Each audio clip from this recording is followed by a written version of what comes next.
atau susah tidur, maka ada beberapa hal yang bisa dikonsumsi, diantaranya 1 ikat kangkung direbus dengan 1 gelas air sampai mendidih, saring minum setiap mau tidur 1. Jangan lewatkan Dapur Sehat Roja bersama narasumber Abu Muhammad Faris Al-Kianji. Sebuah program baru meracik makanan lezat menjadi sehat. Timun yang sifatnya manis ini efektif digunakan untuk meningkatkan kekebalan tubuh, tapi bagian energi vital perut. Dapur Sehat Roja setiap Rabu jam 10 waktu Indonesia Barat sampai menjelang zuhur. Dapur Sehat Roja meracik makanan lezat menjadi sehat.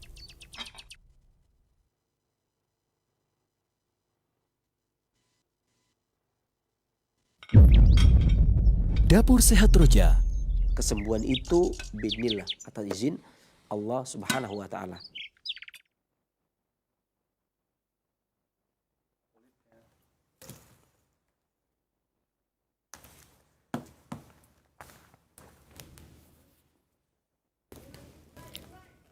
Bismillah, Assalamualaikum warahmatullahi wabarakatuh. Alhamdulillah hamdan katsiran thayyiban mubarakan fi kama yuhibbu rabbuna wa yarda. Asyhadu an la ilaha illallah wahdahu la syarika lah wa asyhadu anna Muhammadan abduhu wa rasuluh la nabiyya ba'da ma ba'da. Ikhwati Islam azakumullah, sahabat Roja dimanapun Anda bisa menyimak siaran kami. Apa kabar Anda di kesempatan Rabu pagi menjelang siang yang berbahagia ini? Semoga harapan sehat selalu buat Anda beserta keluarga. Dan tentunya semoga Anda semua dalam penjagaan dan perlindungan Allah Subhanahu wa taala. Allahumma amin. Bertemu lagi dalam program Dapur Sehat Roja, meracik makanan lezat menjadi sehat bersama narasumber kita, Sensei Abu Muhammad Faris Al-Kianji hafizahullah, yang akan menemani kita semua hingga 1 jam ke depannya. Alhamdulillah Sensei sudah bersama kita di studio. Kita sapa terlebih dahulu. Assalamualaikum warahmatullahi wabarakatuh. Waalaikumsalam warahmatullahi wabarakatuh. Alhamdulillah sehat ya. Barakallahu fiik. Nah, ikhwati selama azakumullah, setelah penyampaian materi, silakan nanti Anda dapat bergabung bersama kami untuk bertanya seputar kesehatan atau keluhan penyakit di line telepon 0218236543, atau Anda dapat mempersiapkan pertanyaan melalui pesan singkat di chat WhatsApp di nomor yang sama 0218236543. Baik, kita kembali ke Sensei. Sensei, di kesempatan ini pembahasan berkaitan dengan mencegah dan mengatasi asma atau gangguan saluran nafas ya. Dengan jus anggur, nanas dan madu, bahan-bahannya sangat mudah. Anggur 1 gelas, kemudian nanas 1 gelas, air 2 gelas dan madu secukupnya. Nah, berkaitan dengan asma atau gangguan saluran nafas ini, apa yang harus diwaspadai dan gejalanya seperti apa? Nah. Makasih. Bismillahirrahmanirrahim. Assalamualaikum warahmatullahi wabarakatuh. Alhamdulillah. Wassalatu wassalamu ala rasulillah wa ala alihi wa sahbihi wa man wala amma ba'd. Kaum muslimin, para peminat Roja dimanapun Anda berada, syukur alhamdulillah kita panjatkan kepada Allah Subhanahu wa taala yang telah melimpahkan kurnia-Nya kepada kita, memberikan kepada kita kesempatan, kesehatan, sehingga ini kita bertemu kembali. Salam serta salam semoga selalu senantiasa Allah curahkan kepada junjungan kita Nabi besar Muhammad sallallahu alaihi wasallam, kepada para keluarganya, kepada para sahabatnya, seluruhnya yang selalu mencintainya, dan para pengikutnya hingga di yaumil qiyamah. Dan adapun kemudian daripada itu, pembahasan tentang sesak nafas atau gangguan pernapasan berkaitan erat dengan paru-paru atau riah. Dan diketahui bersama bahwasanya salah satu fungsi dari bedah riah adalah, atau paru-paru adalah untuk membentuk energi vital. Salah satu organ yang ikut andil di dalam membentuk energi vital atau pertahanan tubuh. Di mana ini juga yang merupakan pendapat yang diambil oleh Al-Imam Jalaluddin Al-Mahali dalam Tibbun Nabawinya, bahwasanya paru-paru ini menguat itu dengan udara. Ya, makanya biasanya ada kalanya gangguan pernapasan itu bisa jadi karena udara. Ya. Atau bisa jadi yang kedua, karena yang namanya nafas itu berkaitan dengan kekuatan tubuh atau energi vital. Yang kedua merupakan pendapatnya Imam Ibnu Qayyim dalam Zadul Ma'ad, bahwasanya kekuatan tubuh, energi vital tubuh itu berasal dari makanan dan minuman. Ini makanya Imam Ibnu Qayyim mengambil hikmah dari ayat-ayat Allah Subhanahu wa taala tentang diperbolehkannya seseorang berbuka puasa dikala dia melakukan perjalanan atau safar. Karena tidak mungkin melakukan suatu kegiatan dalam dua kegiatan yang bertentangan di waktu yang sama, ya kan. Oleh karena itu ada dua kekuatan yang mendukung energi vital dan pernafasan adalah dari makanan dan dari udara. Gitu. Karena kadang-kadang makanan ketika kata Al-Imam Ibnu Qayyim ketika makanan masuk ke dalam tubuh, ini juga merupakan dalam hal ini sepakat dalam hal ini Al-Imam Abu Nu'aim Al-Asbahani juga sepakat dalam hal ini di dalam Tubuh Nabawinya bahwasanya ketika makanan masuk ke dalam tubuh akan dicerna menjadi beberapa cairan. Salah satu cairan adalah balgom. Nah, balgom ini kemudian mau Ibnu Qayyim mau Imam Suyuti itu sepakat kemudian oleh Tihal itu dinaikkan ke riah, ke paru-paru. Karena paru-paru itu mengembangkan energi vitalnya. Mengembangkan energi vital dalam hal ini berarti termasuk pernafasan, terutamanya adalah dengan balgom yang dia dapat dari Tihal tadi. Kalau terjadi penumpukan balgom, maka paru-paru akan menjadi lemah. Atau bahasa kami astenia namanya. Ketika dia terjadi kelemahan, lemah dalam jangka waktu yang panjang, maka berakibat bisa berbalik. Ketika sesak nafas itu baru merupakan lemah, baik dia setak karena balgom, kemudian melemahkan paru-paru, atau kemudian menimbulkan batuk. Berarti energi vital berbalik ke atas. Ya, ini yang lebih lemah biasanya. Kemudian yang kedua tadi dari udara. Makanya ada kalanya ada orang yang mengatakan sesak nafas kan alergi udara gitu kan. Makanya dari dua sisi tadi. Ya. Maka pembahasan yang kita ambil di sini adalah beberapa makanan yang dikonsumsi adalah membersihkan balgom. Gitu kan. Begitu pula membersihkan udara yang ada di paru. Ya kan. Berarti pada intinya adalah bagaimana membersihkan balgom. Dan kita menggunakan anggur, kemudian nanas. Ya. Bahannya dua. Dan anggur dan nanas ini, madu ya, madu udah familiar. Sebelum kita meracik ya, saya ingin menyebutkan dulu anggur. Anggur ini memang sudah sangat dikenal di seluruh negara, cuman masing-masing berbeda, dan di Indonesia sekarang sudah banyak orang yang menanam anggur, banyak hal. Di mana anggur ini walaupun terdapat perselisihan pendapat, tapi bisa diambil titik tengahnya sifatnya netral. Artinya kenapa dibilang netral? Ada yang bilang anggur ini hangat, ada yang bilang anggur ini dingin. Bagi sebagian para pengobat yang kaidahnya adalah tabiat, maka anggur itu bisa disebut dingin. Tapi bagi bagi yang seseorang itu kaidahnya itu adalah materi dan fungsi, anggur itu dingin. Tapi bagi yang kaidahnya tabiat seperti pendapat seperti yang dianut oleh Imam Suyuti, maka dia tidak dingin. Karena bagaimana mungkin dia dingin kalau dia meningkatkan energi vital? Makanya di sini kita ambil jalan tengah netral. Artinya dia bisa meningkatkan energi vital, berarti bisa memberikan tonik haroroh, tapi dia juga bisa mentonik rutubah karena pada dasarnya dia juga materi gitu kan? Materi yang dingin, sejuk. Rasanya manis, karena manis itu bisa tonik energi vital. Makanya sering orang mengatakan manis itu sifatnya hangat, sebagaimana korma. Kemudian khasiatnya selain meluruhkan balgom, membersihkan balgom sehingga menguatkan energi vital paru, artinya tidak dapat penumpukan di sana. Dan dia juga meluruhkan, mencegah terjadinya penumpukan. Dia juga peluruh lewat kemih. Meluruhkan balgomnya itu, penumpukan balgom itu lewat kemih.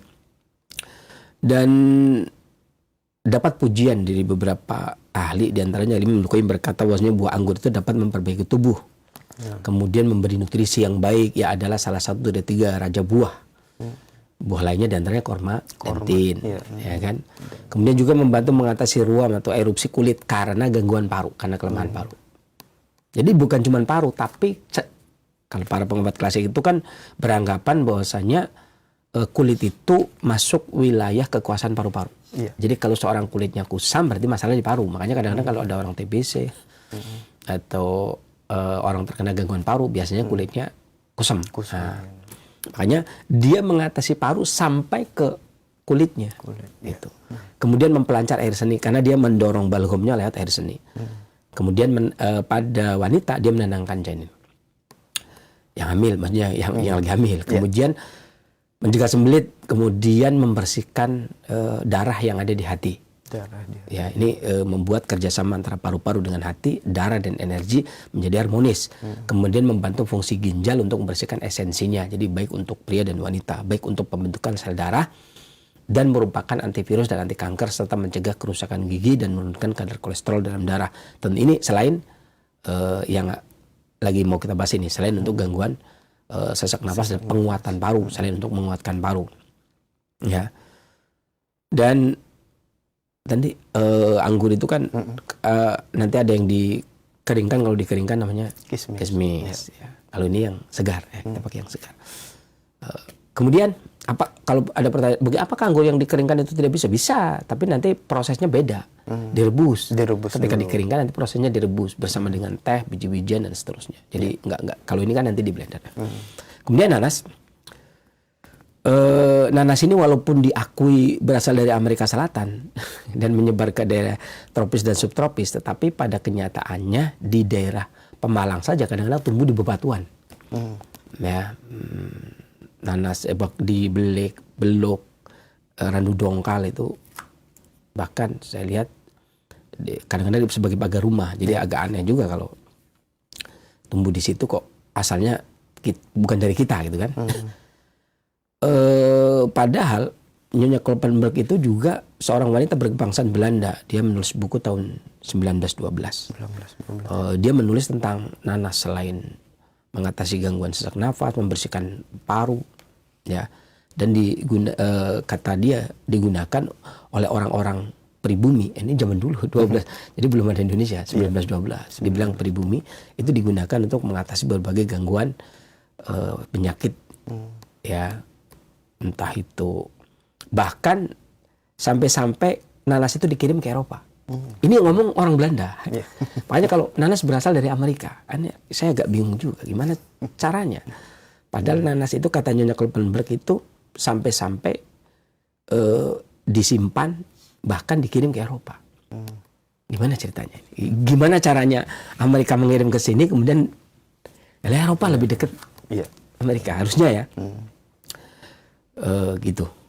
Kemudian dan dia menyebutkan banyak sekali barang. Kemudian Heine seorang berkebangsaan Jerman, kata Heine nanas ini berasal dari Brazil. Tapi semenjak zaman Rumpius itu tahun 1700-an sampai 1800-an, ini rujukannya Heine, seorang orang Jerman yang ikut Belanda menjadi peneliti di Ambon. Ya, buku-bukunya lumayan banyak untuk tentang herbal. Tetapi ternyata yang katanya kata Heine, katanya berasal dari Brasil, tetapi semenjak dari zaman Rumpius tahun 1700 itu nanas sudah ada. Jadi kan agak aneh. Brasil kesininya kapan? Nggak tahu. Makanya dia bilang, dia menyatakan begitu. Dia memberikan pertanyaan, kok bisa? Ya kan? Bahkan beberapa macam penelitian dilakukan oleh dia, nanas itu sudah dimanfaatkan oleh penduduk negeri ini ya dari tahun sebelum Rumpius, karena Rumpius itu penelitian sekitar abad 18 gitu ya. Itu membersihkan juga. Jadi kalau madu sudah familiar yang jelas bahwasanya madu itu berguna untuk meningkatkan energi vital, otomatis menghilangkan lelah, menguatkan paru, mengatasi sesak. Ada beberapa hal berarti ketika orang nyesak itu yang patut dijadikan alhim ya, mencegah perkara yang kalau masuk itu menimbulkan sesak. Di antaranya adalah makanan yang tingkat lendirnya banyak, karena balgom itu menumpuk mengakibatkan. Karena salah satunya kan balgom, salah duanya dari udara. Itu kan kita racik dulu. Oke, siap. Masuk semua ini. Nah, semua. Kalau semua ini semua ya. Oke. Siap. Apa separuh aja? Separuh aja lah ya. Jadi kalau untuk takaran itu sesuai dengan anjuran yang tertulis. Kalau yang di sini itu takarannya takaran kru.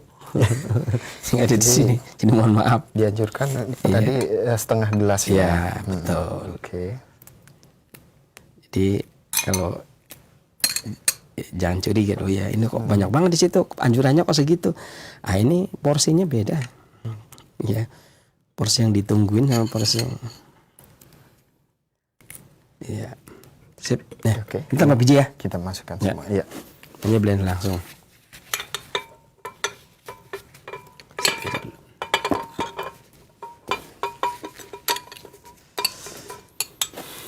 Ini yang ungu tanpa biji ya. Tanpa biji. Yang pakai biji boleh juga. Boleh juga, iya. Oh, di sini lagi. Ini kita Di sini tambah kasih air. tanpa biji. Kayak air. Cukup. Terus lagi, sedikit lagi. Sedikit lagi. Lagi. Oke. Hop. Ya. Bisa langsung Ya. ditambah madu? Boleh. Tapi nanti dulu dah. Ya, Kan kita blender dulu ya ya. di blender dulu. Oke, siap.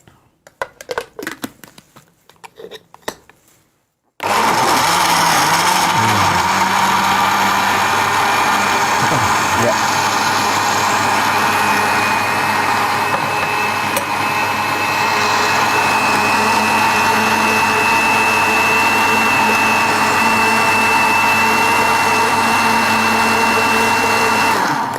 Nah, madunya nanti bagi orang yang kurang manis boleh tambah madu. Bagus ya warnanya. Ya, kalau di rumah nanti madunya ditaruh di gelas tinggal diaduk pakai sendok. Segar banget nih. Sip. Nah, baru nanti tambah madu di atasnya. Bisa langsung tambah madu. Ya. Oke, kita toppingnya madu. Nah, sesuai selera. Oke. Sip. Kayak dijual ya.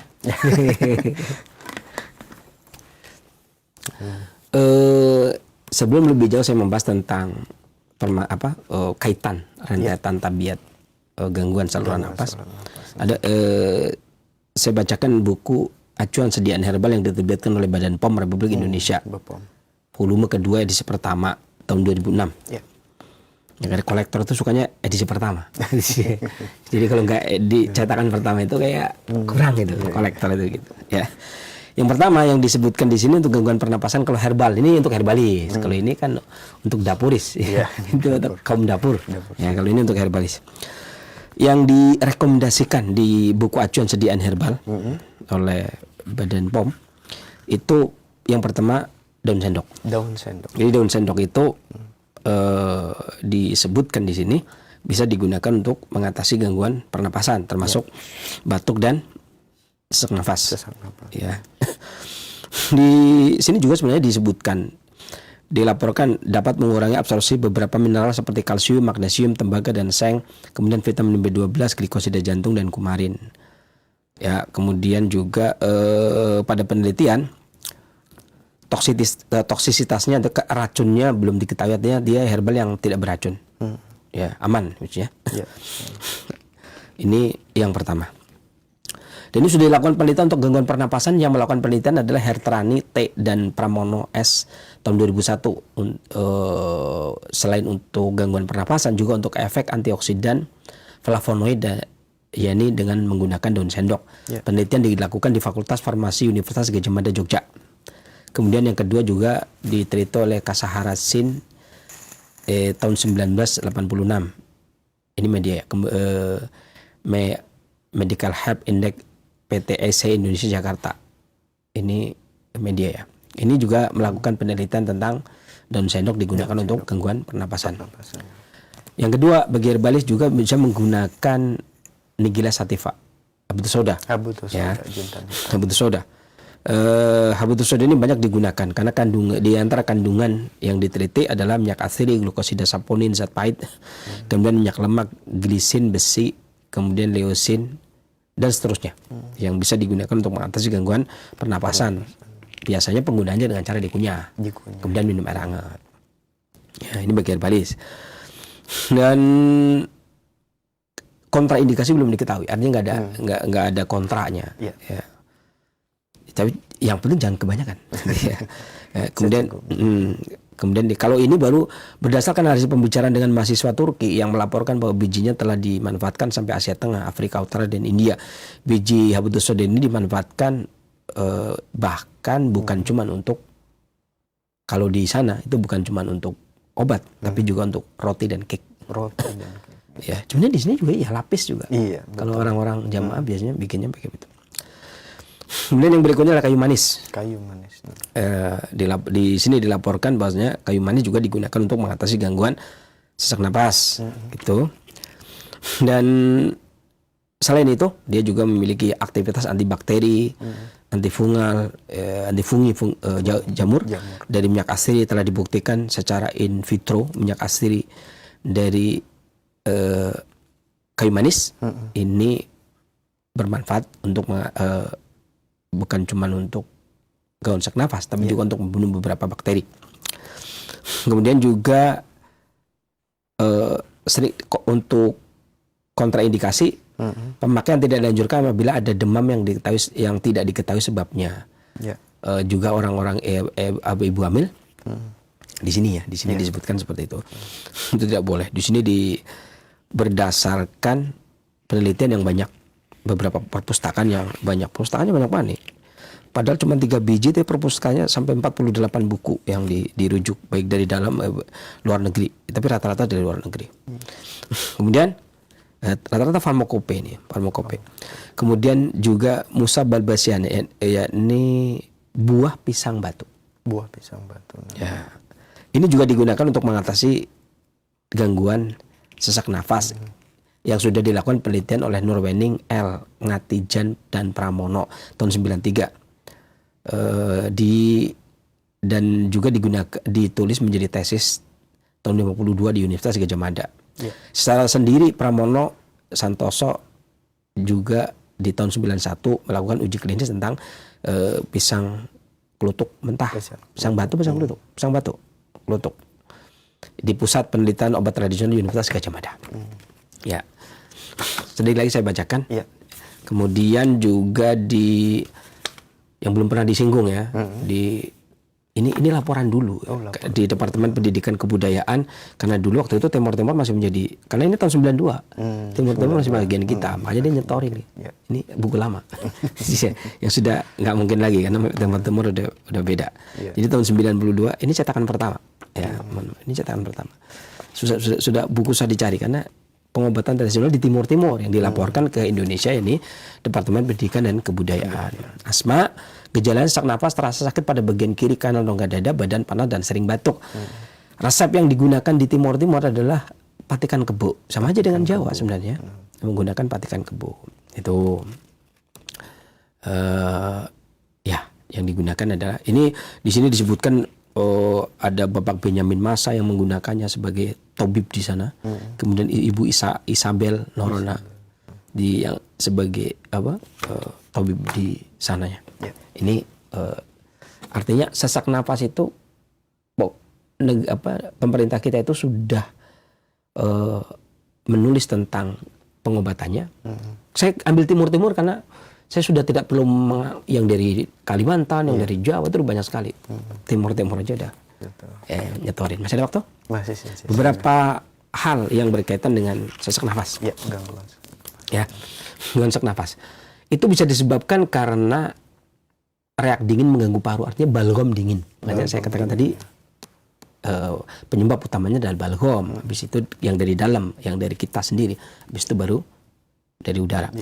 Gejala yang muncul selain sesak nafas adalah kaki tangan dingin, sesak di dada seperti rasa tersedak, disertai dengan batuk dengan ludah yang putih dan bening. Lebih suka minuman panas atau minimal hangat. Tidak gampang berkeringat, dadanya bukan cuman sesak tapi nyeri. Gampang terengah-engah. Bicara sedikit terengah-engah, olahraga sedikit terengah-engah, ya. Dan paru-parunya terkesan bengkak. Jadi tekan agak sedikit sakit, kemudian sulit bernapas. Selain menggunakan ini, yang digunakan adalah jahe segar ketika malam hari, ketika dingin. Kalau ini di siang hari ya, waktu duha, ya, menjelang zuhur, lada hitam dan lada putih di malam hari. Pagi hari juga boleh. Itu yang pertama. Yang kedua, balgam panas atau dahak panas yang terakumulasi di paru. Masih balgam juga ini. Selain sesak napas, gangguannya adalah berusaha menarik napas tetapi nggak plong, batuk dengan lendir yang menguning, terengah-engah, paru-parunya kesannya bengkak, haus dan menginginkan minuman yang dingin, sulit bernapas. Selain ini, kalau ini bisa diminum 2 kali sehari, pagi kemudian sore. Bisa digunakan kulit apel. Tapi kalau yang tadi yang pertama madunya diperbanyak. Ya, yang pertama tadi madunya diperbanyak. Kalau ini madunya sedikit nggak apa-apa. Boleh juga menggunakan kulit apel, dicampur juga boleh kulit apelnya. Kalau nggak tega, kalau nggak ya kupas apel, buah apelnya dikasih ke yang sehat, kulitnya dimakan yang sakit. Jamur kancing dibikin sup, kemudian anggurnya juga kalau mau dimakan, makanya di blender kita anjurkan. Kalau enggak kulit juga masalahnya. Ya kalau mau dimakan gimana kalau kadang pertanyaan begitu, bagaimana kalau makan anggur boleh nggak? Boleh, cuman kulitnya. Iya kan? Boleh kan makan apel? Boleh, cuman kulitnya. Jadi makanya di blender ngikut aja kan. Mendingan di blender kan boleh kan. Jadi, tapi kalau ada yang ngotot tetap enggak, saya pingin makan anggur aja, gimana? Boleh, tapi kulitnya dikupas, kulitnya dikumpulin, kemudian dimakan. Ya. Buah anggurnya siapa yang makan? Yang lain. Makanya kan, iya kan? Karena ini biar enggak bertanya. Lobak, kemudian juga pir, itu juga efektif digunakan. Yang ketiga, masih bisa? Bisa. Itu adalah lembab paru. Jadi terlalu banyak balgam yang ada di paru. Gejalanya sesak di dada, selain itu lendir dalam jumlah yang banyak. Ini meludah terus, cacoh, terus keluar. Batuk dengan berusaha bernapas, gitu loh. Jadi batuknya tuh terus nggak berhenti. Jadi sampai pingin narik napas saja kesusahan. Ini ada kasusnya soalnya, saya ngomong enak. Kemudian susah tidur. Ini kasus ada orangnya semua loh ya. Perutnya enek, jantungnya berdebar atau dadanya berdebar. Selera makannya kurang karena dahaknya banyak banget. Ya, jadi selera makannya kurang. Bahkan kadang-kadang muntah pun ketika minum banyak kemudian muntahnya juga lendir. Dan kekurangan berat badan. Efektif yang digunakan diantaranya adalah keju, biji jali dibikin bubur, kacang merah dibikin bubur atau sop, barley, kemudian rebung dimasak, kemudian ikan gurame. Jangan tiap hari mahal, ya kan, dibakar, mentimun, ya, kemudian kacang hijau dibikin bubur, rumput laut, bukan dibikin es, ya. Rumput laut, kemudian belimbing star, kalau enggak belimbing buluh. Dan seterusnya. Masih bisa lagi? Bisa. Ya. Kemudian yang keempat, ketidakmampuan paru untuk menurunkan energi vitalnya. Karena seharusnya energi vital paru itu menekan, mendorong balgam yang kebanyakan lalu kemudian dibuang menjadi buang air besar. Ketika dia tidak mampu, yang terjadi adalah sesek karena dia stuck, kemudian batuk dengan ludah yang putih dan banyak, tidak menyukai dingin, tenggorokan kering, tidak haus. Dan ketidakmampuan untuk berbaring terlentang. Berbaring terlentang tidak bisa. Kenapa? Napas sesak. Ya, lebih banyak membuang napas daripada menarik napas. Jadi gitu loh. Kalau banyak narik kan gitu loh ya. Jadi kalau ini kebanyakan buang, jadi nariknya tuh sedikit. Nah gitu tuh contohnya. Saya lihat orangnya soalnya. Nyeri di tenggorokan, dada berdebar, aliran pendek dari urin dan merah, perutnya bawah bengkak, sulit bernafas. Kemudian sesuai bernafasnya kadang-kadang menetap lama banget, sulit terus. Kadang-kadang muncul tiba-tiba. Nggak menentu. Artinya nggak mesti pagi, nggak mesti siang, nggak mesti sore. Sulit bernapas yang dipicu oleh didorong dengan bergerak. Artinya habis olahraga atau habis bergerak atau habis beraktivitas kemudian sesak nafas. Beberapa bahan obat yang digunakan selain ini loh ya, maksudnya kacang merah, barley, rebung, rumput laut, kedelai hitam, kacang almond. Ya, kemudian buah pinang. Buah pinang itu kadang kita mengelompokkan ke kacang. Ya, sereal. Ya, ikan gurame, kacang mede. Ya, sisa lebaran. Koriander, kulit anggur. Nah, kulit lagi kan? Pala, kacang polong, lada hitam, lada putih, lobak, kacang koro. Ini bisa di koro pedang, ini bisa di apa? Oseng. Dan cengkeh. Ini bisa kita. Cukup? Demikian mudah-mudahan bermanfaat untuk sesi tanya jawab. Silakan berantum. Silakan. Jazakallahu khairan Sensei atas penjelasan materi yang sangat bermanfaat sekali di kesempatan ini berkaitan dengan mencegah dan mengatasi asma atau gangguan saluran nafas. Nah, ikhwatal Islam wajazakumullah, silahkan bagi Anda yang bertanya secara langsung di line telepon 0218236543 atau pertanyaan melalui pesan singkat di cas WhatsApp di nomor 0218236543. Baik, untuk pertanyaan pertama kita coba angkat di line telepon 0218236543. Ya, silakan. Ya, silakan bagi Anda yang bertanya, berkonsultasi seputar keluhan penyakit dan kesehatan di 0218236543. Ya, silakan. Halo. Baik, belum tersambung. Kita bacakan pertanyaan melalui pesan singkat yang sudah masuk di kesempatan ini. Assalamualaikum warahmatullahi wabarakatuh, Sensei. Waalaikumsalam. Nah, Sensei, mohon solusinya. Sebulan ini saya lagi biduran atau giduhan, gatal-gatal di badan. Baiknya ini minum apa, Sensei? Syukron. Biasanya pengobat klasik itu mengaitkan gangguan kulit itu pertama kali ke paru. Paru ya? Iya, ke kelemahan paru. Dan beberapa obat gatal itu biasanya dikaitkannya dengan paru. Tapi tergantung di sini jadi ada yang gatal itu ketika digaruk keluar cairan, ada yang kering, gitu ya. Kalau kering perbanyak buah, seperti ini tadi, nanas, anggur, apel, gitu, jeruk, gitu kan. Tapi kalau dia basah, itu bisa menggunakan umbi kunyit. Ya, 1 ibu jari kemudian diparut, kemudian diseduh pakai air setengah gelas, kemudian disaring, kemudian diminum, lakukan pagi dan sore, bangun tidur mau tidur. Demikian, mudah-mudahan Allah angkat penyakitnya dan bermanfaat bagi para mendengar dan pemirsa yang lainnya. Selanjutnya. Baik, terima kasih atas jawabannya, semoga bermanfaat untuk penanya. Assalamualaikum warahmatullahi wabarakatuh. Masih kami buka kesempatan bagi Anda yang ingin berkonsultasi seputar keluhan penyakit atau kesehatan di line telepon 0218236543. Ya, silakan. Halo. Assalamualaikum. Waalaikumsalam warahmatullahi wabarakatuh. Dengan Bapak siapa di mana? Ini Roja ya? Iya betul Pak. Silakan Bapak siapa di mana Pak? Pak Rahmat di Bogor. Pak Rahmat di Bogor. Silakan Pak langsung ke pertanyaannya. Soalnya ya akhir-akhir ini nih saya kalau habis makan gorengan berlebih itu di kaki, sama di bagian lutut ke atas itu sakit, buat jalan sakit. Ini kira-kira apa masalahnya ya? Itu semua gorengan Pak? Bakwan kali? Gorengan. Bakwan? Hampir semua yang digoreng. Hampir semua yang digoreng. Iya yang gorengan kalau makan agak berlebih kalau tidak, tapi itu rasakan saat ini. Mohon solusinya. Ya, baik Pak. Terima kasih. Ya, sama-sama. Waalaikumsalam warahmatullahi wabarakatuh. Silakan sih. Pada dasarnya kan kaidah awal dari kesehatan klasik itu, yang pertama itu hibdus siha, merawat kesehatan, dengan mengkonsumsi apa-apa yang bisa mendatangkan kesehatan.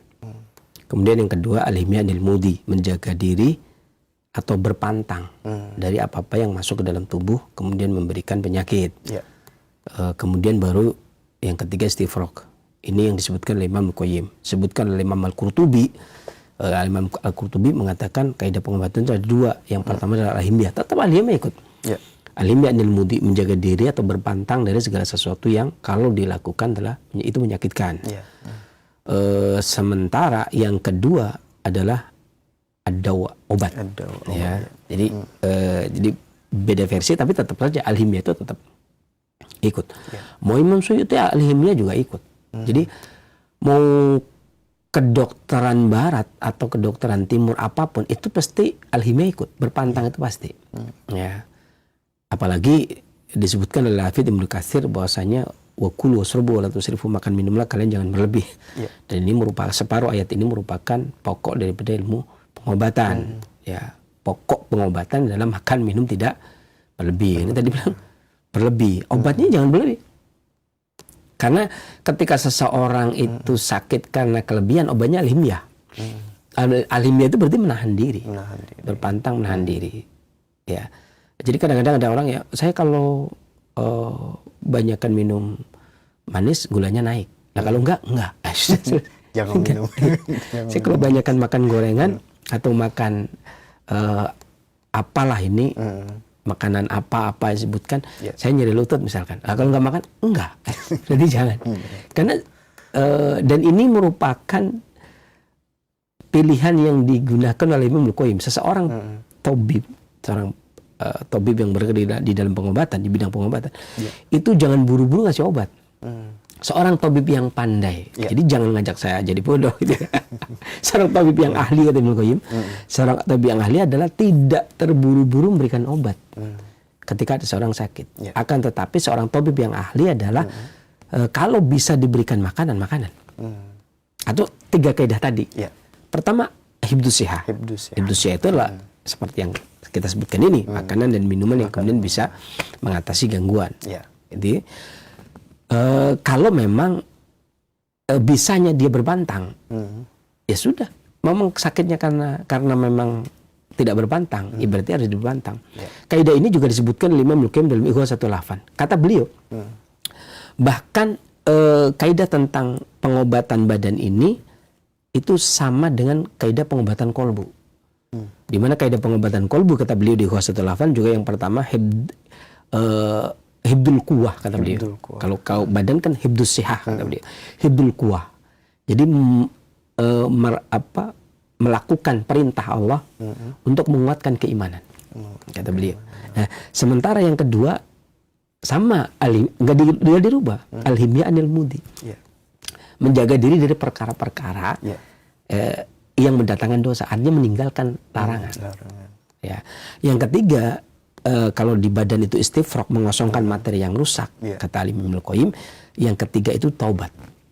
Ya, kan menjalankan perintah, menjauhi larangan. Kalau memang sudah terlanjur ada sesuatu yang kita lakukan salah, itu kemudian taubat. Ini yang di kaidah yang digunakan oleh Imam Al-Qayyim Al-Jauziyah. Di badan itu juga takwa, menjalankan perintah, menjauhi larangan. Di pengobatan di din di pembahasan din juga menjalankan perintah, menjauhi larangan. Nggak bisa kita menjalankan perintah saja tapi larangan jalan terus, kan nggak bisa. Sama di badan juga begitu, nggak bisa kita menjalankan terus, melakukan apa-apa yang baik kita konsumsi, tetapi yang tidak baik bagi kita, membuat kita sakit, kita konsumsi juga. Itu sama saja dengan melaksanakan perintah tapi larangan jalan terus. Karena tarkul ma'asi itu kan ibadah juga. Ya kan ibadah bukan cuma menjalankan perintah. Meninggalkan larangan juga ibadah kan. Iya, karena takwa juga menjalankan perintah, menjauhi larangan. Ya kan. Nah, dalam badan yang namanya pola hidup sehat itu bukan cuma mengkonsumsi, ya kan. Berpuasa, berpantang, menjaga diri, itu juga masuk kategori itu, Pak. Betul. Selagi sakit, ini kan saya bilangnya selagi sakit, Pak bisa menggunakan daun salam 3 lembar, kemudian yang kering diseduh pakai air setengah gelas, kemudian setelah hangat kemudian diminum, lakukan ketika mau tidur. Dan obat yang sebenarnya tadi al-himya anil mudi, gitu ya. Ini kan cuman sekedar untuk menghilangkan rasa nyeri tadi, gitu ya. Tapi kalau sudah nggak nyeri, yang dilakukan adalah al-himya anil mudi, berpantang dari apa yang kemudian menyakitkan tubuh kita. Ya. Demikian, mudah-mudahan bermanfaat juga bagi yang lainnya. Selanjutnya.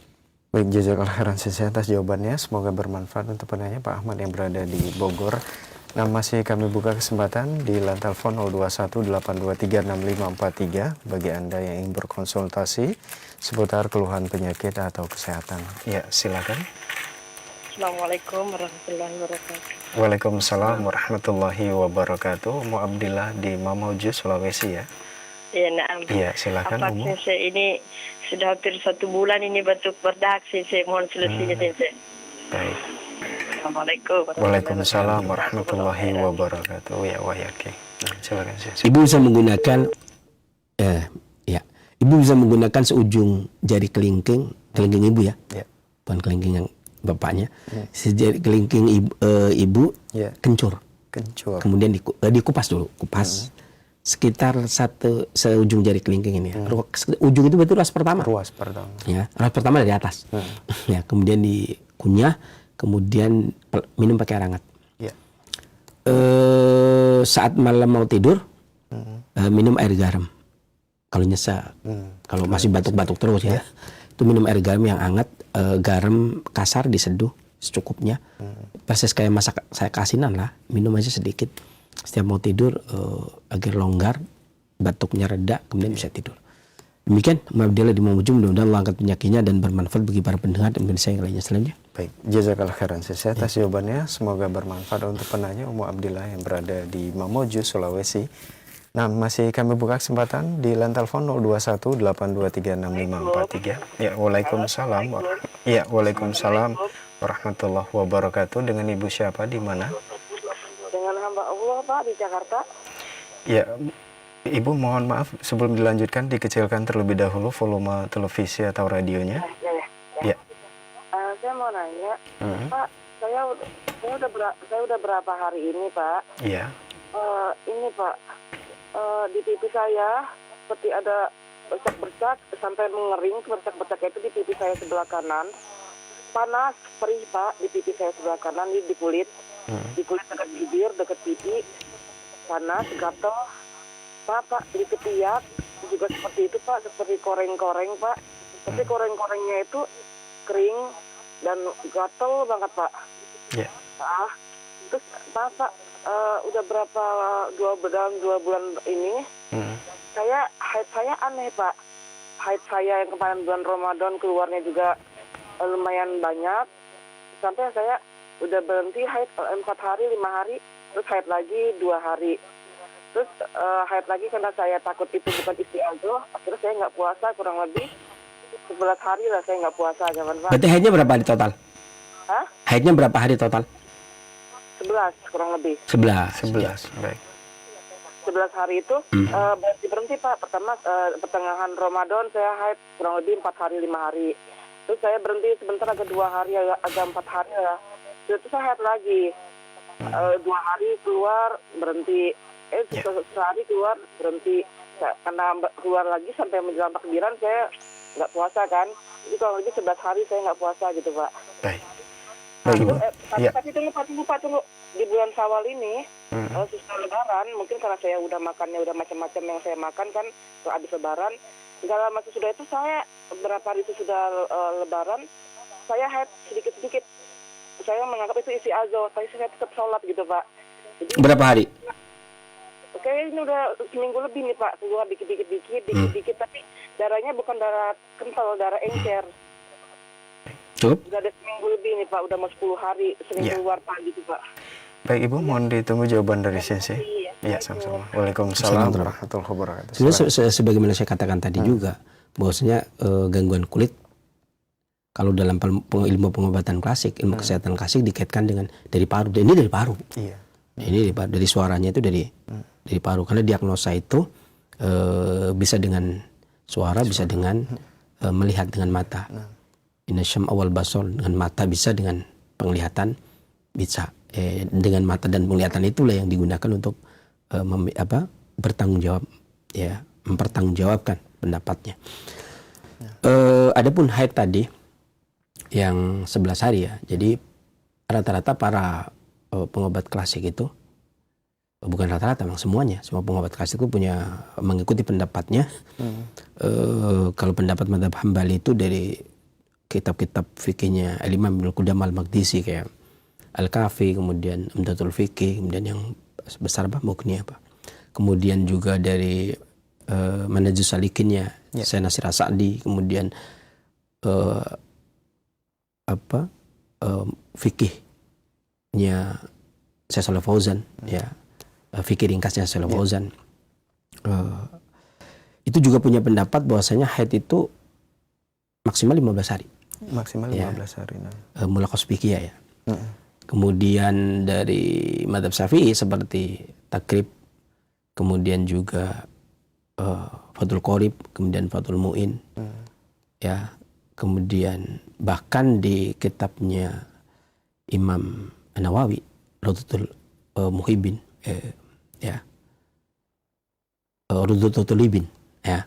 Kemudian juga kitabnya Syekh Al-Ansori, Zakaria Al-Ansori, At-Talqis, itu juga menyebutkan maksimal 15 hari. Ya, 15 hari.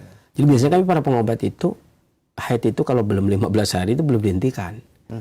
Biasanya begitu, nggak buru-buru untuk menghentikan. Karena biasanya artinya karena secara din itu masih, secara syar'i, secara syariat itu masih belum dianggap bermasalah gitu ya. Maka kami pun ngikut gitu biasanya begitu. Jadi 11 hari ya mazhab Hambali maupun Syafi'i masih, termasuk mazhab Maliki di Bidayatul Mujtahid itu. Nah, itu ya masih Ibnu Rusdi ya, itu juga masih oke lah. Belum dianggap bermasalah itu. Saya belum pernah membaca yang dari mazhab Hanafi. Dari Maliki, dari Syafi'i, mazhab Syafi'i. Pikir-pikir terkenal itu ya, maupun dari Hambali itu 15 hari, Bu. Jadi walaupun kemungkinan besar adalah panas paru berlebih yang kemudian membuat darah bergejolak kemudian keluar. Tapi ini belum dijadikan permasalahan. Tapi orang dulu biasanya orang seperti ini dikasih obat kan bersih darah biasanya kalau orang-orang dulu. Ya, ibu juga bisa menggunakan satu batang brotowali, satu jengkal, satu jengkal batang brotowali, kemudian direbus pakai air 1 gelas sampai mendidih, kecilkan apinya, kemudian biarkan kira-kira jadi setengah gelas, kemudian diminum. Ya, lakukan setiap bangun tidur mau tidur. Kami ada alasan kenapa, bukankah kalau paru-paru itu mendidih? Misalnya ini kebiasaan kami kalau untuk paru-paru itu sampai mendidih cukup. Dan ini dilakukan kalau dia aromatik. Ya, kalau ini untuk mengusir angin di paru. Ya. Dan kami punya alasan mendinginkan paru melalui 2 jalur. Kalau mendidih, kecilkan apinya, biarkan 10 menit, berarti kami menginginkan mendinginkan paru melalui tihal, melalui perut kecil. Tapi kalau kami menginginkan itu menjadi separuhnya, kami menginginkan dari kilyah. Yang pertama, yang kedua, karena ini batang, ya itu lebih keras, maka direbus lebih lama. Susah didapat, minta di tukang jamu. Ya, kalau tukang jamu biasanya jamu pahitan. Ya, demikian mudah-mudahan Allah angkat penyakitnya dan bermanfaat bagi para pendengar dan saya yang lainnya selanjutnya. Baik, syukuran saya atas jawabannya. Semoga bermanfaat untuk penanya ibu yang ada di Jakarta. Nah, masih kami buka kesempatan di line telepon 021-823-6543 bagi Anda yang ingin berkonsultasi seputar keluhan penyakit atau kesehatan. Ya, silakan. Ya, silakan. Assalamualaikum warahmatullahi wabarakatuh. Assalamualaikum. Waalaikumsalam warahmatullahi wabarakatuh. Ya, dengan Bapak siapa di mana, Pak? Ya, di Sumatera Barat. Ya, Bapak siapa? Sumatera Barat, Nuwaka Khairul. Ya, Pak Khairul di Sumatera Barat, Padang ya. Silakan Pak Khairul, langsung ke pertanyaannya. Sakit pinggang. Sakit pinggang? Pinggang. Ya. Ya.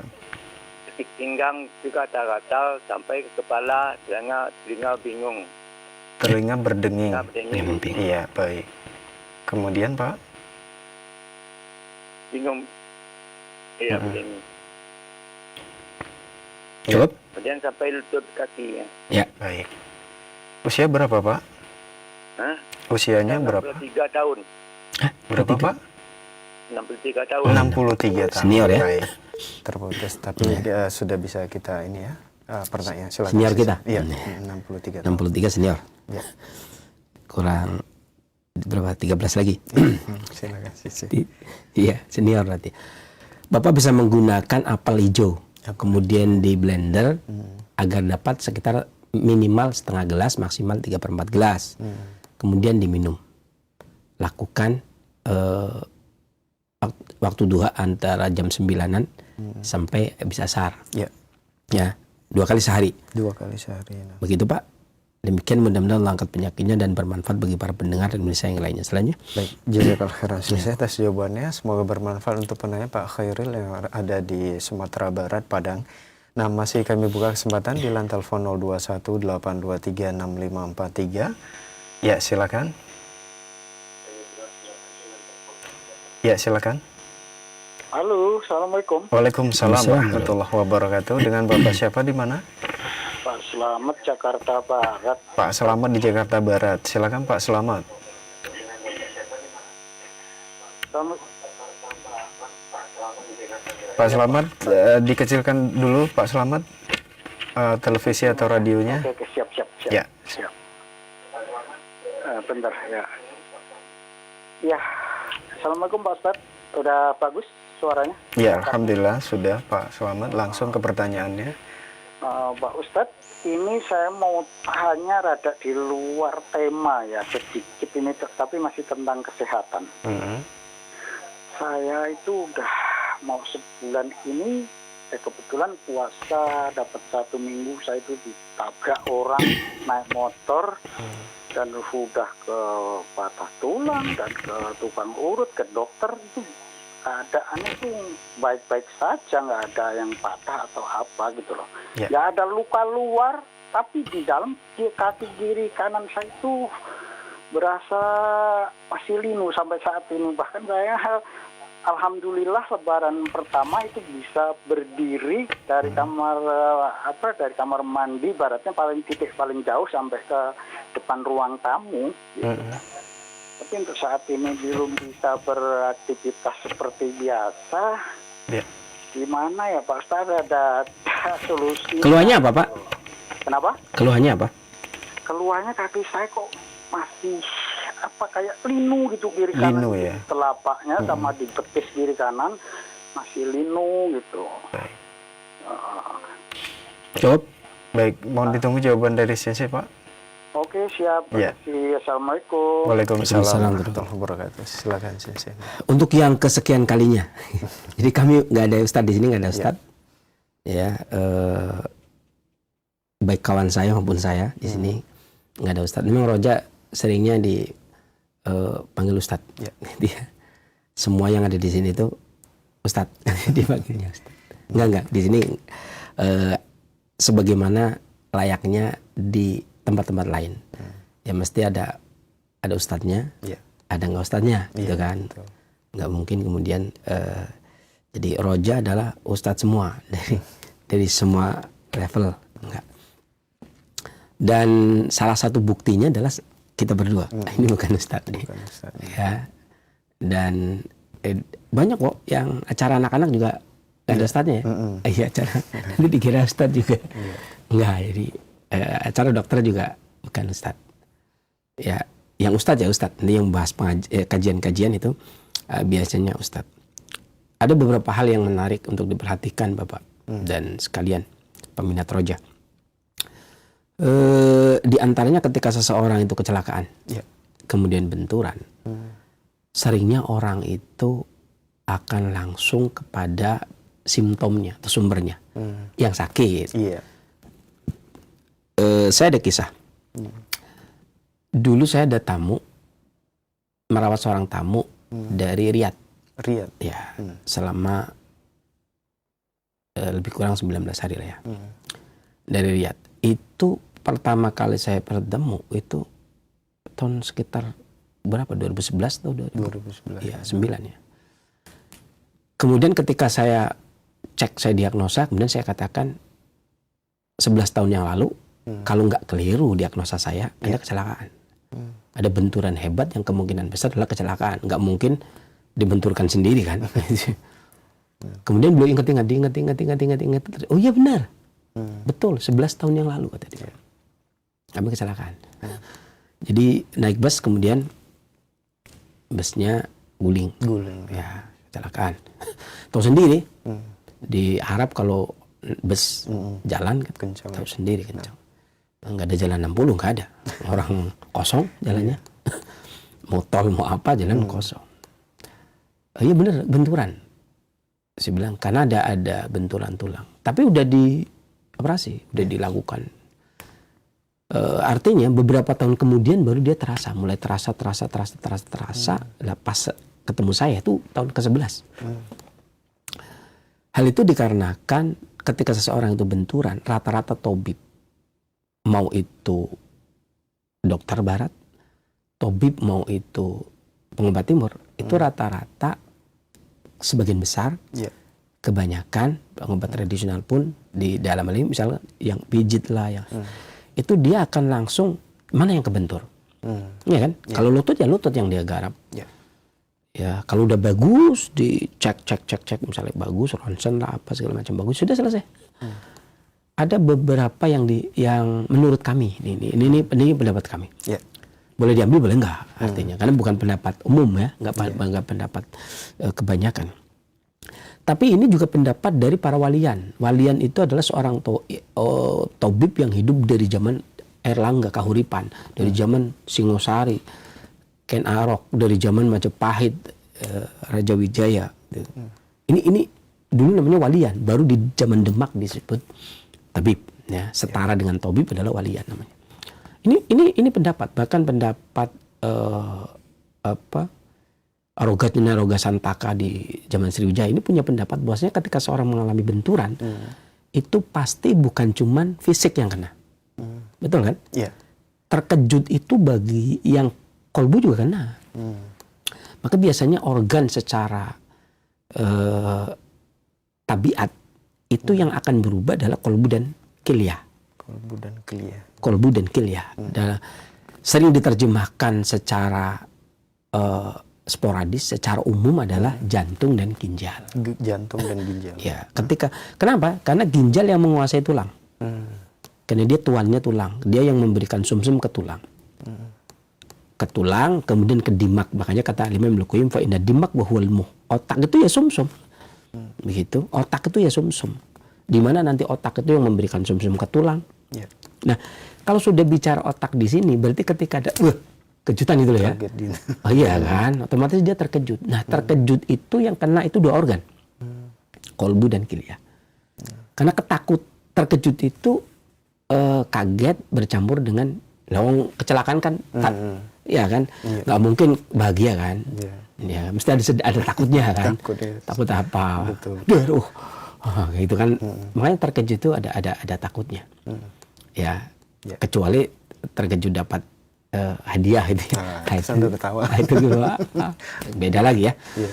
Ini terkejut kecelakaan itu kilyah kena, sehingga ketika kilyah saat itu esensinya itu langsung menyebar. Kolbu juga energi vital, haroro kolbu itu menyebar, kacau namanya, energi vital itu kacau. Maka tidak akan bisa konsentrasi biasanya. Dan itu membutuhkan waktu yang lama. Yang orang awam bilang traumatik. Nah, trauma ini bukan cuma tempat yang kena. Iya kan? Tapi kolbu. Contoh, orang digigit anjing. Kalau ada anjing takut kita. Dari Jawa aja. Dari Jawa aja takut. Padahal dia nggak ngapa-ngapain. Dia diikat loh. Dia diikat pakai rantai, ada majikannya. Betul. Tapi ketika kayaknya itu dia mau ngejar itu. Apalagi kita ngelihat ini namanya trauma. Ya mau gaya kayak apapun ya tetap saja. Jadi ada orang yang takut tikus. Ya kan? Trauma juga. Macam-macam lah. Nah ini kolbu sama kilyahnya. Kilyah butuh esensi, kolbu butuh. Nah, ini saya lagi bicara untuk penanganan awal ketika seseorang terkena seperti itu. Yang perlu diperhatikan adalah bagaimana dia menenangkan kolbunya, kemudian memasuk esensi pada kilyah atau ginjal agar dia kilyahnya tenang. Karena yang paling penting itu bukan cuma daerah simptom tempat dia terkena, akan tetapi juga agar tuannya, organ yang memasok sumsum tadi dalam keadaan baik-baik saja. Pemasoknya. Ya kan. Jadi artinya gini, kalau yang dipasok itu bermasalah, oke lah, dia bisa diperbaiki nanti. Tapi kalau yang memasok bermasalah, ya kan, orang hanya konsentrasi kepada yang dipasok. Yang dipasok bermasalah, tulang yang dipasok bermasalah. Ya. Kemudian dia ngurusin hanya itu. Naudzubillah ya, misalkan truk mobil barang membawa kemudian kadang-kadang kemudian naudzubillah kecelakaan. Orang konsentrasinya ke situ juga. Pemasok rugi, pemasok juga perlu diperhatikan. Ya kan, begitulah kasus-kasus kebakaran. Tapi pemasok juga kan harus diperhatikan. Yang besarnya lah. Nah, ini kilyah namanya.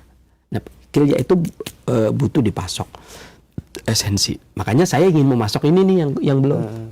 Kalau tadi udah dilakukan ke tukang pijat urut aman, ke dokter mana-mana aman. Berarti kan yang jadi masalah pemasoknya nih, yang belum dicek.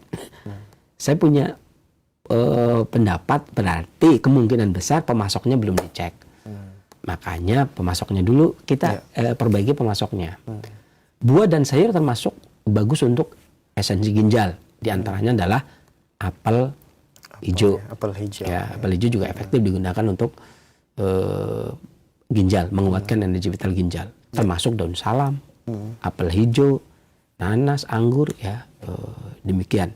Dan beberapa hal yang kemudian memperberat pemasok yang sifatnya dingin ekstrim. Ya, misalkan kalau pare dingin ekstrim, tapi kalau ingin dimakan berarti dimatangkan. Ya kan? Kol juga dingin ekstrim. Ya. Dan ada beberapa hal makanan yang susah dicerna jangan dikonsumsi. Yang susah dicerna di daerah Bapak apa saja itu jangan dikonsumsi. Karena akan menghambat terbentuknya esensi sehingga pemasok yang tadi tidak diperhatikan, ada yang diperhatikan itu yang kecelakaan saja. Maka bisa tertolong di situ. Demikian, mudah-mudahan Allah angkat penyakitnya dan bermanfaat bagi para pendengar dan pemirsa yang lainnya. Selanjutnya. Amin. Jazakallah khairan atas jawabannya. Semoga bermanfaat untuk penanya Pak Slamet yang berada di Jakarta. Baik, kita beralih ke pertanyaan melalui pesan singkat kembali dari Ibu Emma di Jati Asih. Assalamualaikum warahmatullahi wabarakatuh. Waalaikumsalam warahmatullahi wabarakatuh. Saya mohon solusinya, kaki saya sering kram. Ini dan sebenarnya apa sih penyebab kram itu sih? Syukur. Banyak hal. Jadi kram itu bisa peredaran darah, bisa dari energi vital TH, bisa jadi setaknya karena balgam, karena penumpukan rutubah, karena angin dari hati, macam-macam. Ya, artinya kalau memang seseorang sakit itu kepingin tahu penyebabnya, maka dia harus datang ke pengobat. Dokter dalam hal ini satu-satunya pengobat resmi yang namanya pengobat di Indonesia itu cuma dokter. Selain pengobat, selain dokter maka bukan pengobat. Kalau ada yang mengatakan bukannya pengobat tradisional itu pengobat, iya dulu Kemenkes 1076 tahun 2003 itu di zaman PSB ya, itu dulu Ahmad Suyudi menterinya itu mengeluarkan payung hukum orang yang bergerak di dalam kesehatan, bidang kesehatan tradisional itu disebut sebagai pengobat. Bahkan dari zaman dulu, dari zaman Belanda, Orla, makanya bahannya disebut toga, tanaman obat keluarga kan. Pagar obat gitu kan. Ya, dulu disebutnya tanaman obat. Bahkan buku-buku yang dikeluarkan oleh pemerintah pun begitu. Nih contohnya pengobatan tradisional di Timur Timur. Pengobatan itu. Ini tahun 92. Keluar tahun 92. Ya, semua buku itu yang keluar. Kemudian di tahun 1943 obat asli Indonesia, obat. Jadi tanaman dulu disebut sebagai obat, sekarang tidak. Kapan resminya pengobat di Indonesia itu satu? Ya biar enak aja satu, jangan mendua gitu, biar enak aja satu. PP 103 di bulan Desember tahun 2014 ditandatangani oleh Presiden kita Bapak Jokowi agar memberikan peta yang jelas. Ya, usaha pemerintah agar memberikan peta yang jelas. Pengobat itu cuma satu. Selain dokter tidak disebut sebagai pengobat. Kemudian di PP itu disebutnya adalah penyehat. Ya, penyehat. Makanya polanya di sini judulnya di dapur sehat. Kalau dulu kan pengobatan dengan herbal. Ya, pengobatan klasik dengan herbal dan tibu nabawi gitu kan dulu. Kok ganti? Apakah karena masak-masak jadi enggak? Bukan karena itu. Dapur sehat itu memang emang nggak bisa. Aturan sudah nggak jalan lagi. Maunya aturannya udah berubah. Makanya di sini sehat. Maka mengajak masyarakat untuk hidup sehat.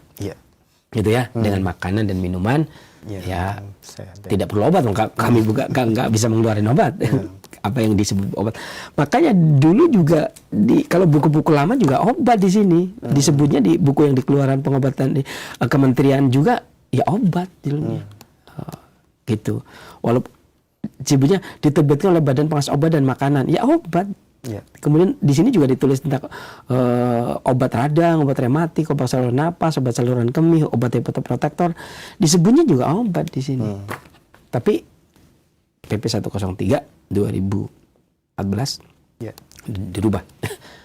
Ya, datang ke pengobat berarti ke dokter. Datang ke penyehat, di situ disebutnya penyehat. Datang ke penyehat berarti mau ke tabib, mau ke sinse, mau ke siapa. Kalau pengen tahu penyebabnya. Ya, karena yang namanya penyebab itu harus disertai dengan diagnosa. Kalau tanpa diagnosa ya nggak tahu penyebabnya, begitu.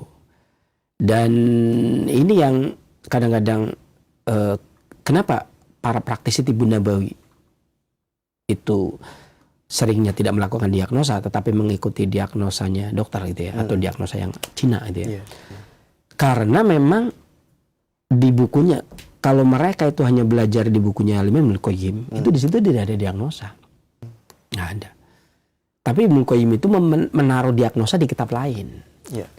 Makanya karena Al-Imam Ibnul Qayyim itu nggak sebagaimana yang dikumpulkan oleh Syekh Bakar Abu Zaid, itu nggak pernah membuat kitab yang kemudian satu itu menjadi induk yang komplit ada semua. Beliau mesti di Ghazwatul Al-Ahzab juga suruh merujuk ke Zadul Ma'ad, Zadul Ma'ad suruh merujuk ke terus jadi paling nggak harus tahu semua, punya semua gitu.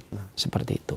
Nah, diagnosanya di tempat lain. Nah, orang belajar di Tibu Nabawi saja di bukunya Al-Imam Ibnul Qayyim ya nggak dapat diagnosa di situ.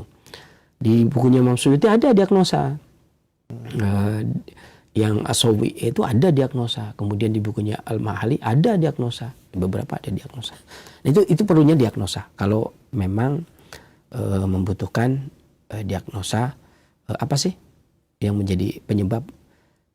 Adapun yang biasa digunakan oleh masyarakat untuk merawat kesehatan agar tidak kram tadi, maka menggunakan satu ibu jari temulawak dan satu ibu jari jahe, direbus sampai mendidih dengan air sekitar 3/4 gelas sampai mendidih, kecilkan apinya, kemudian disaring, kemudian diminum selagi hangat. Lakukan pagi dan sore. Mudah-mudahan Allah angkat penyakitnya dan bermanfaat bagi para pendengar dan pemirsa yang lainnya. Selanjutnya. Nah, jazakallah khairan Sensei atas jawabannya. Semoga bermanfaat untuk penanya dan kita semua yang menyimak.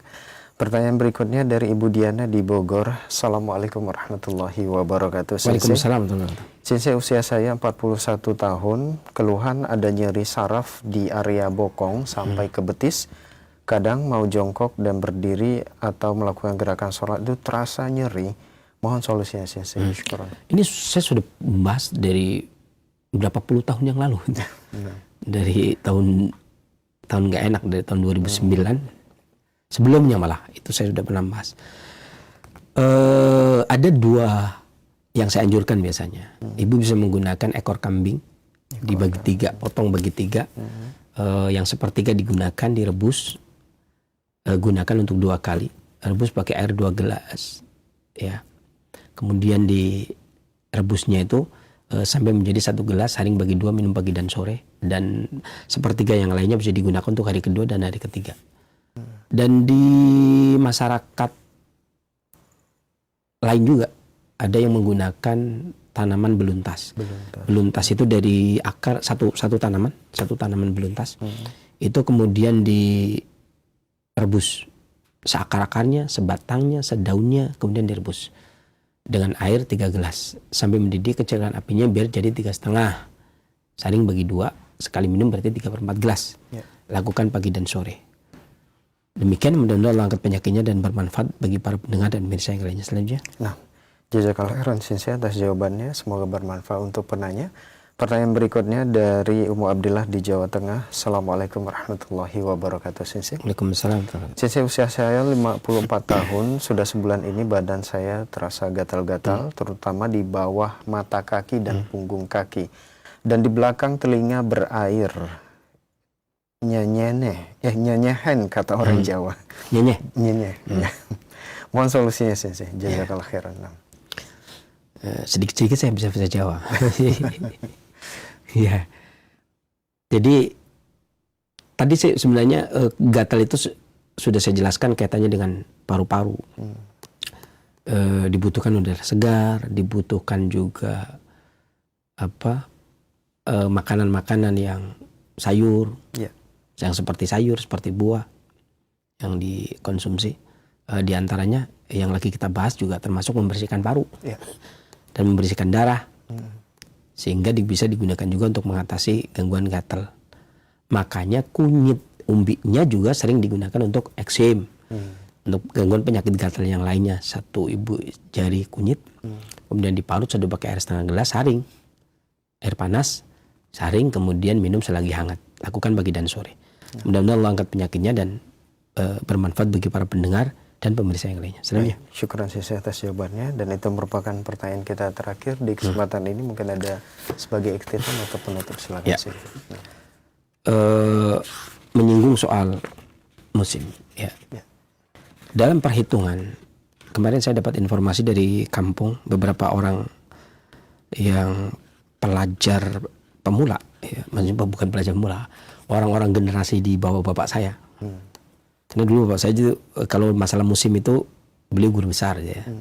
Ya, orang-orang belakangan itu kemarin memberikan informasi yang salah, sampai-sampai mereka menganggap sekarang adalah musim ke-7. Ya. Ini karena padahal ini itu masuk kategori musim panas, tetapi karena mereka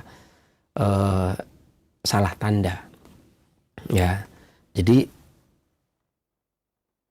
musim panas tapi tidak muncul tanda musim panas.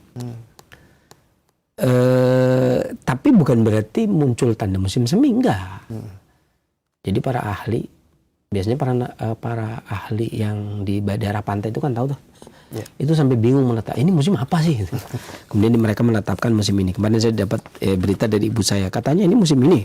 Saya bilang salah, enggak. Itu kalau sekarang tetap masuk kategori musim panas, tetapi ini namanya keadaan alam yang salah musim. Maksudnya musim panas tapi masih hujan. Kan biasanya Ramadan itu panas. Iya. Sekarang banjir, hujan. Tetap musimnya sesuai dengan letak matahari. Bukan berarti kemudian berubah, karena memang habis tahun kabisat kan 2024 itu biasanya akan terjadi perubahan. Saya ingin bacakan di sini. Sekarang tanggal berapa? April ya? April, tanggal 16 April. Tanggal 16 April berarti masih masuk ini baru masuk musim panas pertama. Ya, masuk musim panas pertama. Dan musim panas pertama ini kalau dibilang tadi musim ke-7 itu jauh banget. Ya. Enggak masuk banget. Kemudian ini musim panas pertama, di mana matahari melintas garis balik utara 2 derajat lintang utara, dan bayangan orang di tengah hari berkerut panjangnya ada satu tapak kaki ke arah selatan.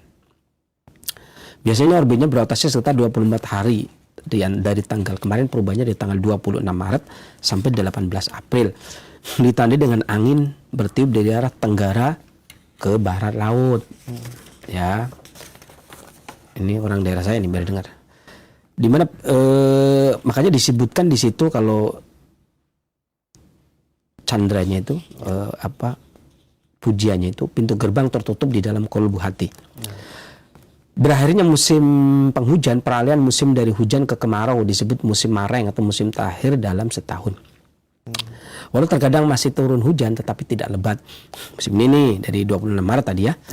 Namun udara masih terasa dingin, angin bertiup kencang dari tenggara. Jangan heran, anginnya kok masih kencang, kayak angin musim ke-7. Gitu. Musim ke-7 itu jatuhnya air hujan di bawah itu akan membentuk gelembung-gelembung. Ini kan enggak, gimana sih? Ya. Namun udara masih terasa dingin, angin bertiup kencang dari arah tenggara. Hembusan angin sangat kencang, terdengar berdesis. Benar kan? Ya, dan masih ada hujan sampai merontokkan dedaunan. Ya, di daerah saya begitu. Daun-daun pada rontok. Membuat musim ini sedikit suram karena akan kemarau kemudian. Muncul tanda perkembangbiakan seperti binatang yang hamil, burung bertelur, burung-burung kecil masanya mengeram dan menetas di belakang rumah saya. Dan dulu para petani itu menggunakan musim ini dalam penanaman padinya, biasanya padi mulai menguning. Dan saat yang tepat untuk panen padi gugu, padi ladang. Secara kesehatan sangat baik dari anak-anak sampai orang tua. Ini harusnya baik-baik saja. Paling penyakit biasa lah flu, harusnya, dan batuk, sesak napas. Itu ya, yang tadi bahas ini tadi. disebabkan kelelahan atau kurang hati-hati memilih makanan. Tadi saya bilang karena udara yang nggak bagus, kelelahan, begadang, tidak kurang hati-hati memilih makanan. Tadi juga ada yang kebanyakan gorengan, gitu ya. Lebaran biasa kan. Tapi nggak apa-apa. Ada yang bilang Abu Muhammad apa nggak boleh? Boleh. Jangan dikira nggak boleh. Kurang hati-hati memilih makanan. Makanya hati-hati. Kalau memilihnya hati-hati kan nggak apa-apa. Jadi jangan dikira Lebaran ini saya nggak makan opor. Jangan dikira saya melarang makan opor loh ya. Bukan begitu. Kan orang suka-suka ya. Iya. Ada yang suka, ada yang nggak. Gitu ya. Kesukaannya. Hati-hati milih makanan. Hati-hati aja milih makanan yang cocok buat saya habis berpuasa gitu ya. Lebaran itu makan enak, bahagia, ya kan? Id, hari raya kan? Tapi hati-hati, karena jangan sampai kemudian di sini terkadang sakit perut, itu tadi. Ini memang terjadi, susah BAB lah, sakit perut, mata berkunang-kunang, ya. Namun tidak berlangsung lama. Mudah-mudahan maksudnya ya. Tapi ingat, tidur jangan kemalaman, bangun lebih awal, jangan bersedih. Itu bersedih. Intinya, gitu ya. Seharusnya nggak. Ya kan kadang-kadang di bulan Syawal ada tradisi kita. Kenapa saya bilang jangan bersih? Ini tradisi negeri kita. Tradisi negeri kita itu biasanya kan Lebaran kan minta maaf, nangis segala macam, ya kan? Soan, nangis. Gitu kan? Banyak air mata yang tertumpah. Ya walaupun bagaimanapun tetap bahagia lah. Makanya kita menyuruhnya bahagia. Masa di hari yang fitri, di hari raya masa bersedih, ya kan? Ya kadang-kadang ketemu sama ini satu keluarga ketemu bapaknya udah meninggal gitu ya, nangis malah gitu kan. Kalau bapak masih ada mesti rame, ya enggak juga. Kalau bapak masih ada, nah terus kita nggak ada. Kan tetap yang namanya orang itu pasti harus ada yang hidup, ada yang mati. Biasanya kalau pertemuan keluarga banyak itu biasanya mesti ada yang nangis karena mengingat yang ini udah meninggal, yang ini sesuatu yang pasti kok ditangisi. Ya bukan berarti melarang nangis, ya sah-sah saja. Nangislah kalian tapi jangan bersedih. Gimana caranya itu? Nangislah tapi jangan bersedih. Demikian. Dan ini merupakan interaksi antara kita dengan matahari, kita dengan udara, kita dengan makanan, kita dengan minuman kan gitu. Tetap ada anjuran dan ada pantangan. Makanya perbanyaklah berdoa kepada Allah Subhanahu wa taala hingga kita bisa diangkat penyakitnya bagi yang sakit.